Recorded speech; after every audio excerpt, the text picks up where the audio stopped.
Hey, how's it going? Okay, so we're into our next thing. This is the fourth part of the Food Facts framework, where we talk about one of the most destructive things, or one of the most destructive emotions that you can carry, that you can possess, that you can have when it comes to getting fit, starting an exercise regime, cleaning out your eating, going on a diet, whatever it is. This is the thing that sort of kicks more people off the wagon than anything else in my experience. Okay, so it's obviously we need to talk about it at some point, and here it is now.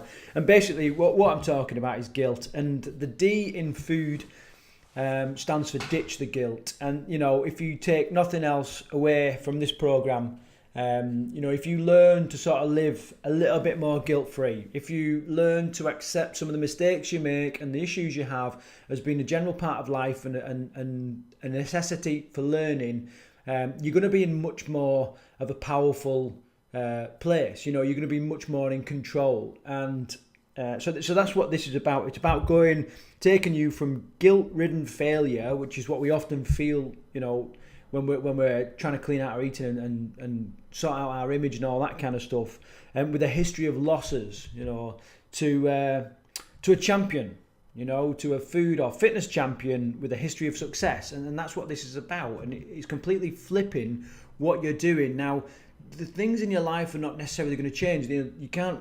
The events won't change. It's just how you handle stuff that's going to be different after you've gone through this module. So you're going to go from frustrated to empowered. You're going to go from confused over what to do and why it's all going wrong to enlightened, to understanding that it is a part of the process. And these are all things that you kind of got to go through, So, and you're going to go from deflated with this history of losses to charged, to knowing that you're in control, to understanding that everything is in your hands and you can control it all. Even when things go wrong, you've still in control of the choices that has led you to, make a few mistakes or whatever. Okay, so you're still in control. One of the biggest things that we see, or one of the biggest problems that we see when people come to camp on the residential course, is that they come with like a victim mindset.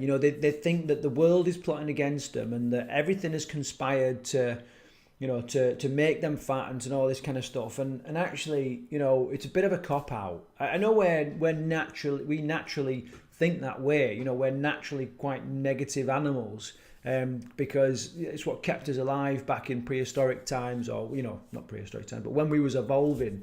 We're pretty crap. We haven't got very good claws. We've not got short, sharp teeth. We're not fast. We're not particularly strong. We've no camouflage. All we've got is our brain, and our brain, came up with this defense mechanism where it would be scared of everything until we knew that it was safe or we could eat it or whatever.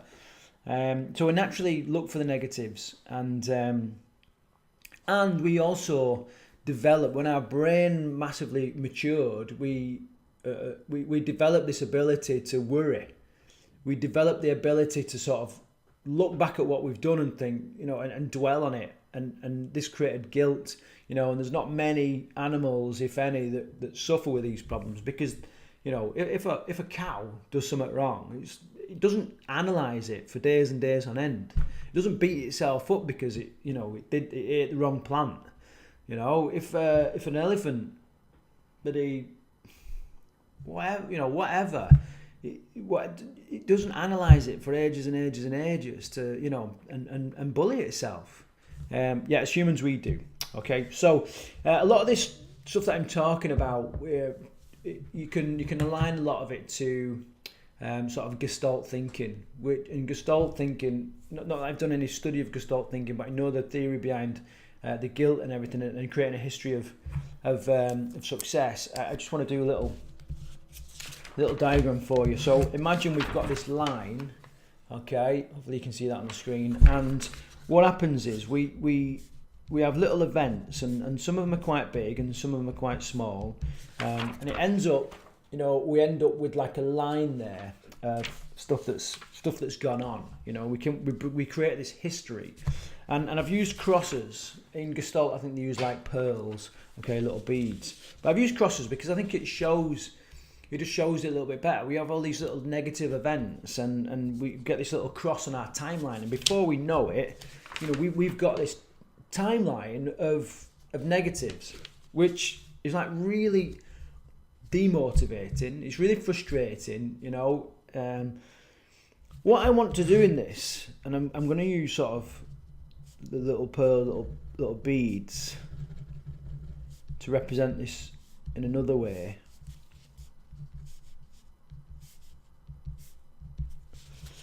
I want to create a more realistic timeline where you've got some real successes that you massively celebrate, and you've got some testing or some failures going on there as well. But on the whole, the majority of stuff that's going on, the majority of stuff that you're recognizing are the successes, and therefore, if one is demotivating, this is incredibly motivating. If one will leave you frustrated, this will leave you empowered, and that's kind of what we're after this week. All right. So first and foremost, the biggest takeaway from this is you are always in control. Okay. Or even if sometimes you feel like someone else is in control, you're in control because you're allowing them to take control. Paula has a saying that's used all the time, and I love it, and I'm going to nick it directly from her. Is she'll say to people, "Why are you giving the steering wheel of your life? Why are you giving the steering wheel of your happiness over to somebody else?" And when you think about that, when you give someone else the ability to steer your life and your results and your happiness and all this kind of stuff, then you are a victim. But you're still in control. You've still chosen to hand that power over to somebody else. What we want you to do today, from here on in, is to take back control. Is to get hold of the steering wheel of your own life for you. You steer it. You take control of it. And you might think, well, that's all right, Craig, but there are certain situations in life where, you're kind of forced to do things that you don't want to do. And I suppose there is, but I mean, ultimately, the major portion of things in life, you are in control.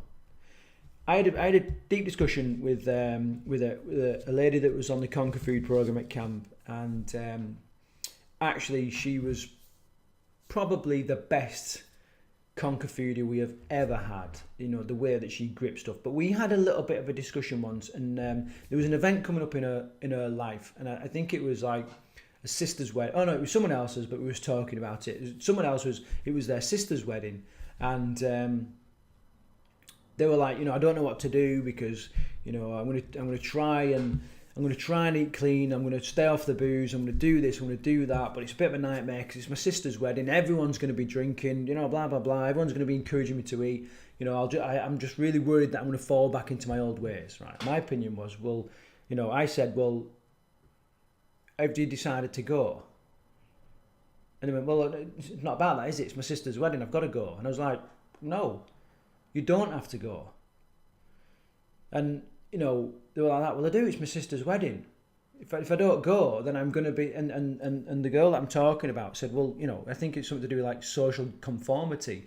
And I was like, social conformity don't give a fuck about you. Social conformity is not interested whether you can wipe your own ass at 90. It doesn't care whether you can get up the stairs without feeling out of breath. It's completely, all them kind of things is irrelevant. It's not helping you. It's not empowering you. And the minute you let it go, the minute your life will change. And we had this discussion about, but then you'll look like an outcast and all this kind of stuff. And my point is, we have these events where we feel incredibly compelled to go, but you are still in charge.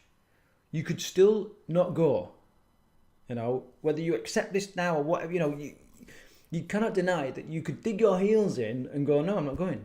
It might be shit, and you're going to get some shit off your family and all this kind of stuff, but, yes or no, you could go, you could decide to do something else. You could decide not to go.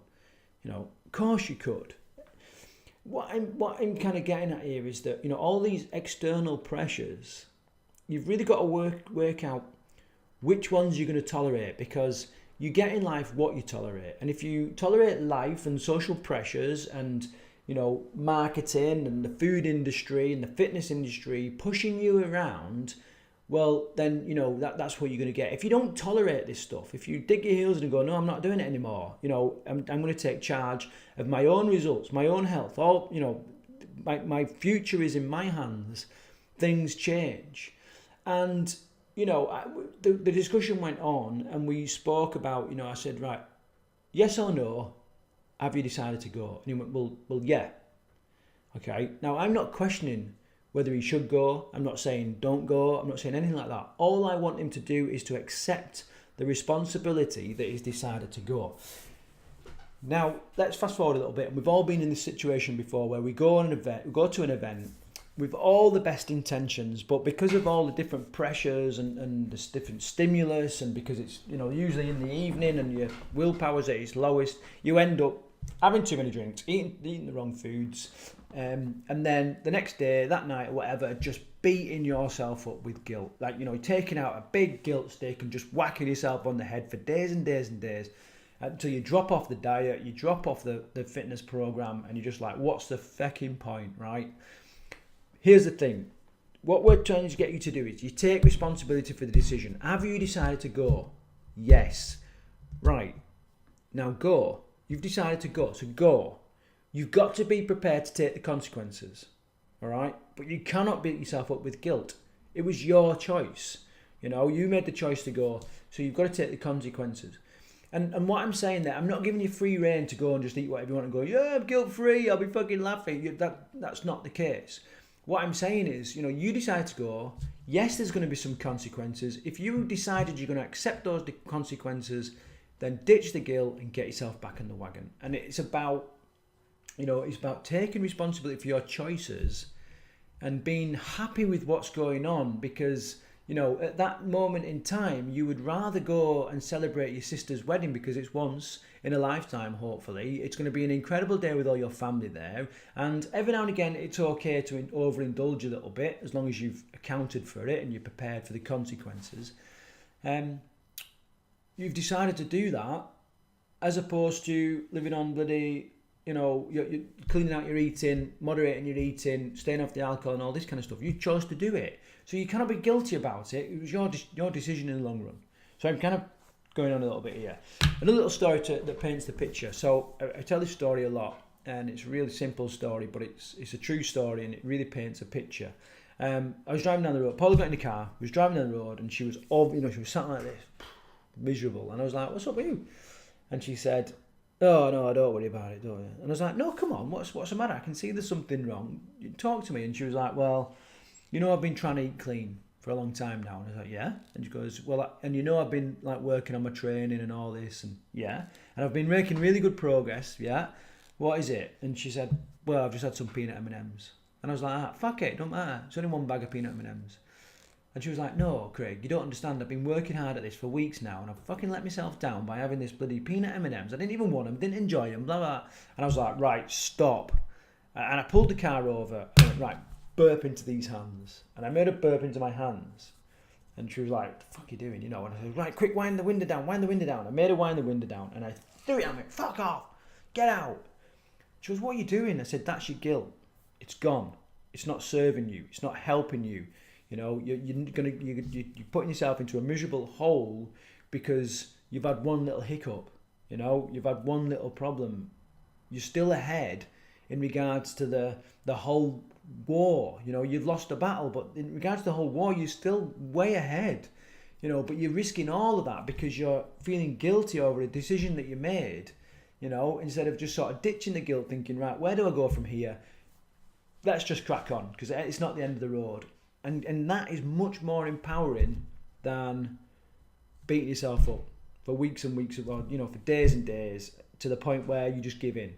Okay, guilt is an incredibly destructive thing, and I have another saying that guilt shared is guilt halved. This is a big reason why people bring biscuits into the office, why they bring big tray of Krispy Kremes, far too much for them to eat, but if they share it, the guilt is shared. Imagine now if they brought this stuff into the office and you went, "No, I'm not eating it." They're like, no, come on, you've got to. Come on, let's have a biscuit together. I'm like, "No, you fucking eat all them on your own. You bought them, you eat them. You have the consequences." And that person would be like offended, But what they're trying to do is bloody diffuse their guilt, spread it out amongst other people so that it's much more acceptable to them personally. Now we're in it together. It's powerful stuff, Gil, and the minute we start to drop it out of our life, realistic, you like I said before, you can't just go, well, I can eat whatever I want as long as I don't feel guilty. No, that's not what I'm saying. What I'm saying is guilt doesn't serve you. We all mess up. I mean, hell, if you knew some of the mistakes I've made in the past, I don't know if you'd talk to me. Okay, we all feck up, but in the grand scheme of things, life is brilliant for me. That doesn't define me, and it shouldn't define you. You shouldn't be defined as this eating failure because you've had a few biscuits, or at one point in your life you was carrying a few extra stone. That's not you. Your behaviour is not you. So ditch it, get rid of it, and let's keep moving forward, because there you're going to be released to get on and to be successful. So let me have a little look at my notes. Right. So yeah, a couple of steps action steps you can take there. Right? Okay, start today. Even if you don't quite believe it just yet, but always tell yourself, I have always got a choice. I've always got a choice. We hate being denied stuff. When you go to like other weight loss programs and it's like, right, you can't have this, don't eat that, don't have that, you're not allowed this. We just want it more. They tried it back in the bloody Bible, didn't they, with Adam and the apple, and we know how that went down. It's never really worked when people say, you can't eat this, you can't eat this, blah, blah, blah. Okay, you can eat whatever you want. Whatever you want. You've got the choice, you've got the ability, you can go and get it, whatever you want. However, you cannot have it without some kind of consequence. And the consequence will either be good and it will serve you, or it will be bad and it won't serve you. It's your choice. You can have whatever you want. And when Paula talks about food nowadays, and people go, oh God, can you have that? The way that you eat, can you have that? And she always says, I can have whatever I want, because I won't be denied anything, but I choose not to have it. I choose not to accept I don't want the consequences, so I'm going to choose something else. I'm going to choose an alternative. She is constantly reminding herself that she's in control. The food is not controlling her. She's not doing something. She's being a certain person that opts for these better choices. You do a diet. You be a healthy person. It's completely different. So start that today. And remember that even if you choose a negative option, for whatever reason, it's a family do, red hot like it is today, and you just wanted an ice cream or whatever, if you choose that, then it's still your responsibility. It's still your choice. They're your consequences, nobody else's. Okay, put it to bed, go and earn it. You think, right, okay, I've had that, I need to earn it, bam, or I've had that, that's today, tomorrow's a different day. It only matters what I consistently do. Let's push on from here. Instead of going, I've had an ice cream, fuck it, I might as well have a biscuit, fuck it, I might as well have a cake, fuck it, I might as well have a full English breakfast. Before you know it, you're just back to square one. And how many times have you done this? How many times have I done this in the past? I've done it loads of times. So that's where you can start today. I want to finish with a little bit of an analogy, a little story, which really helps sort of paint a picture. And then that'll be the end of this. I've gone on a bit longer than I thought. But the analogy I want to use is, imagine that we've got a load of sheep up in the paddock, right? And one day we want to move these sheep down to new pastures. Okay, we want to get them down the road. It's about a mile. We want to get them to a new field where the grass is really green, and they're going to love it down there. And when we set off, we open the gate, right? We've got the dogs running around, chasing the sheep, getting on the road. It's chaos. It's chaos. There's sheep everywhere, all over the place, just going nuts. And you're like, get control of this, right? Okay. And you're like, right, there's a couple of sheep dashed up the road instead of coming down the road. So you got to leg it up, and you got to bring those two sheep down, and then another couple of sheep get into the neighbour's garden and start eating the tulips, and you've got to go and sort them out. And then down the road a little bit, there's two sheep trying to hump each other. You're like, come on, split them up and get them going in the general direction. And then one of your dogs like runs off in completely the wrong direction. You're like, all right, go and sort that dog out. And you know, there is just loads of stuff going on, and you know, you might, human nature, if that was food, we'd be guilt ridden, and we'd be like, what's the point? You know, and what do? Just let your sheep just roam around the village? No, you can't. You've got to look at it and go, well, there might be loads of stuff going on. There might be little things that I've got to sort out and I've got to deal with. But the general movement, the general direction of the sheep is down towards the other paddock. Eventually, I'm going to get there. You know, I'm going to have sheep everywhere and running amok and going nuts. But, eventually, I'm going to get them to the field. You know, and that's exactly the same with your food. It's the same with your fitness. It's the same with your happiness and your mindset. You know, you're going to have little hiccups along the way, but as long as the general direction of what you're doing is towards the greener grass, you're on the right track. You're doing the right thing, you know, and hang in there, guilt-free, get it done, empowered.